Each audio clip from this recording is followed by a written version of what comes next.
les achats entre particuliers, personnellement, j'en ai jamais fait, mais ma fille en a fait souvent pour les affaires de bébé, les poussettes, tout ça. Consomag se penche aujourd'hui sur les achats entre particuliers. Dans le cas d'un achat à un professionnel, l'acheteur bénéficie par exemple en cas d'achat à distance d'un droit de rétractation pendant un délai de 14 jours, à compter du lendemain de la réception de l'objet commandé. En revanche, l'achat à un particulier n'est soumis à aucune des protections prévues par le Code de la consommation. Ainsi, lors d'un achat, même via des plateformes de vente entre particuliers, vous ne bénéficiez d'aucun droit de rétractation ou de retour.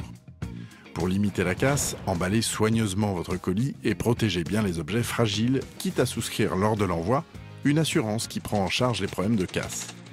Préférez des plateformes qui interviennent comme tiers de confiance. Sur ces plateformes, le paiement n'est délivré que quand le bien est livré et conforme à la demande.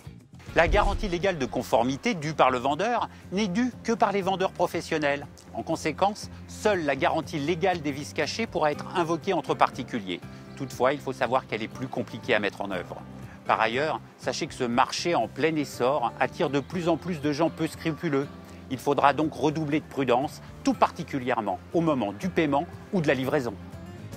Ne réglez jamais le montant de la transaction en recourant à un service de transfert d'argent. Et évitez de vendre un objet contre paiement par chèque car vous n'avez aucune garantie de recevoir un jour l'argent sur votre compte. Si vous êtes victime d'une arnaque lors de l'achat ou de la vente d'un bien sur ces plateformes, il vous faudra prévenir la plateforme immédiatement afin de faire bloquer le compte de l'acheteur ou du vendeur peu scrupuleux. Bien entendu, déposez plainte auprès de la gendarmerie ou bien du commissariat.